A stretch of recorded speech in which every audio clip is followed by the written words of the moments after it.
Hello दोस्तों, हमारे channel में आपका स्वागत है। दोस्तों, भारत की पसंदीदा कार मारुति 800 से तो आप सभी वाकिफ होंगे। मारुति आज देश की जानी मानी कंपनियों में से एक है। इस कंपनी की कार ऑल्टो कई सालों से लोगों के बीच अपनी जगह बनाए हुए है। लेकिन क्या आप जानते हैं कि मारुति की नींव गांधी परिवार ने रखी थी। 14 दिसंबर 1983 को भारत में पहली बार मारुति कार ने दस्तक दी, जिसकी चाबी प्रधानमंत्री इंदिरा गांधी ने हरपाल सिंह को सौंपी थी और इस गाड़ी का नंबर है DIA 6479।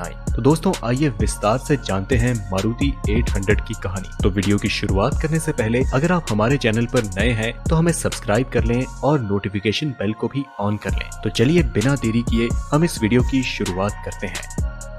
ये कहानी करीब 4 दशक पहले 1980 में शुरू हुई थी, जब भारत में उदारीकरण शुरू हुआ और संजय गांधी ने एक महत्वाकांक्षी सपना देखा। लेकिन दुर्भाग्य से जून 1980 में एक प्लेन के क्रैश होने के कारण संजय गांधी की मौत हो गई। लेकिन मिडिल क्लास के लिए एक सस्ती कार लाने का उनका सपना धीरे धीरे परवान चढ़ने लगा। तब मारुति उद्योग लिमिटेड के नाम से शुरू हुई कंपनी मारुति सुजुकी ने सबसे सस्ती कार लॉन्च की। ये कंपनी भारत सरकार और जापान की सुजुकी मोटर कंपनी के बीच एक जॉइंट वेंचर के तहत शुरू की गई थी। मारुति सुजुकी ने 9 अप्रैल 1983 को कार की बुकिंग शुरू की और महज 2 महीनों में ही 8 जून तक करीब 1.35 लाख कारों की बुकिंग हो गई। अगर देखा जाए तो आज के स्टैंडर्ड के हिसाब से भी ये बुकिंग बहुत बड़ी थी। कंपनी ने अपनी पहली कार को मारुति 800 के नाम से बाजार में उतारा, जिसकी कीमत उस समय सिर्फ 52,500 रुपए थी। ये कार न तो सिर्फ अपनी कीमत के लिए फेमस हुई, बल्कि इसे चलाना भी आसान था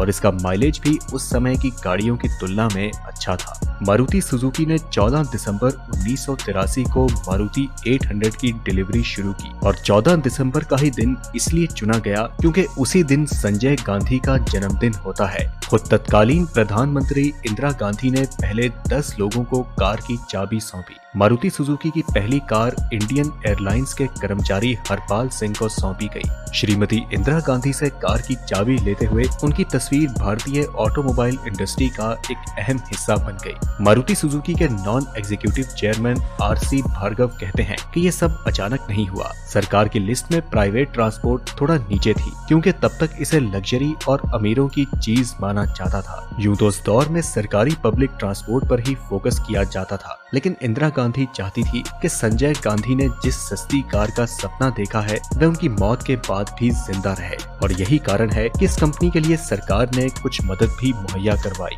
ये भी कहा जाता है कि सरकार ने इस कार के बहुत से पार्ट्स और तकनीक के लिए कस्टम ड्यूटी में भी छूट दी थी, लेकिन कंपनी इस बात को सिरे से नाकार देती है। उस दौर में किसी भी सरकारी कंपनी में विदेशी कंपनी का शेयर नहीं होता था। उस समय 40% तक विदेशी कंपनी की हिस्सेदारी को इजाजत मिलती थी, लेकिन मारुति सुजुकी एक अपवाद की तरह उभरी। वैसे तो किसी ने भी नहीं सोचा था कि संजय गांधी ने जो सपना देखा था वो कार लोगों के बीच इतनी लोकप्रिय हो जाएगी कि 31 सालों तक बाजार पर छाई रहेगी। आज भी मारुति सुजुकी की कारें लोगों को खूब भाती हैं, लेकिन 2014 में ये कार बंद हो गई। इन 31 सालों में इस कंपनी ने करीब 27 लाख मारुति 800 की कारें बेची। उसकी जगह कंपनी ने बाजार में ऑल्टो 800 उतारी और उसे भी लोगों ने खूब प्यार दिया। हालांकि ऐसी भी खबरें हैं कि सरकार एक बार फिर से मारुति 800 को री लॉन्च करने वाली है। मारुति 800 की सबसे अधिक कारें सन 2000 में बिकी थी, जिसके बाद 2000 में ही ऑल्टो 800 लॉन्च हुई और बहुत से ग्राहक उसकी तरफ खींचे चले गए। हाल ही में कंपनी ने इस बात की घोषणा की कि वह 2 छोटी कारों पर काम कर रही है, जिनकी कीमत 5 लाख रुपए से कम हो। इन कारों में से एक में कंपनी 800 सीसी की क्षमता का इंजन प्रयोग करेगी और दूसरे में 1 लीटर की क्षमता का। और ऐसी भी खबर है कि कंपनी अपने इस प्रोजेक्ट पर काम करना शुरू भी कर चुकी है।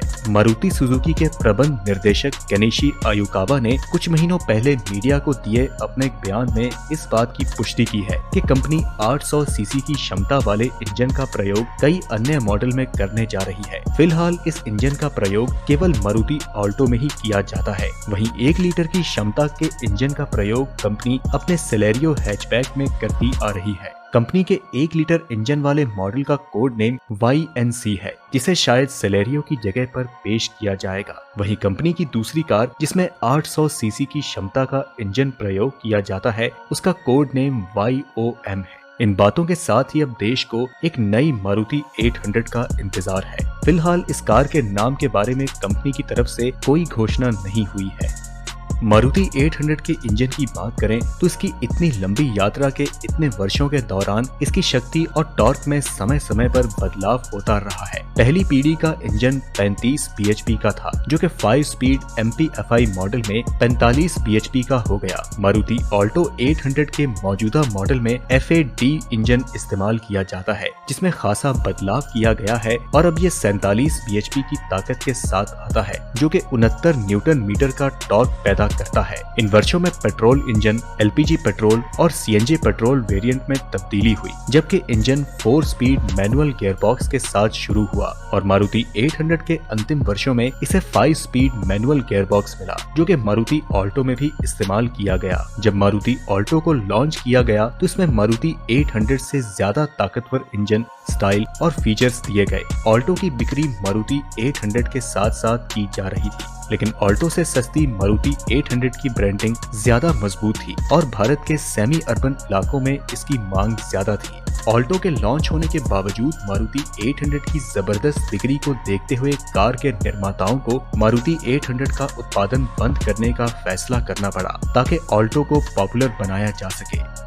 बदलते दौर को देखते हुए देश की सबसे बड़ी कार निर्माता कंपनी बन चुकी मारुति सुजुकी ने इस entry level hatchback Alto 800 car को और शानदार बनाया। मारुति ऑल्टो ने बेस्ट सेलिंग कार का नाम हासिल किया और पिछले 14 सालों से लोगों की पसंदीदा कार बनी हुई है और हाल ही में मारुति ने ऑल्टो की 38 लाख कारें बेचने का रिकॉर्ड बनाया है। इस कार को और हाईटेक बनाते हुए कुछ नए फीचर्स भी शामिल किए गए हैं। आपकी जानकारी के लिए बता दें कि 1983 में इस कंपनी ने देश में पहली मारुति 800 कार को सड़क पर उतारा था। इतने सालों में कंपनी ने कुल 2 करोड़ से भी ज्यादा गाड़ियां बेची हैं। कंपनी को 1 करोड़ गाड़ियां बेचने में 29 सालों का समय लगा। वहीं अगली 1 करोड़ गाड़ियां 8 सालों में बिक गईं। इनमें 38 लाख गाड़ियां ऑल्टो थी। पिछले 15 साल से मारुति ऑल्टो देश की बेस्ट सेलिंग कार बनी हुई है। इनमें ऑल्टो खरीदने वाले तकरीबन 54% ग्राहक वो थे जिन्होंने पहली बार कार खरीदी थी।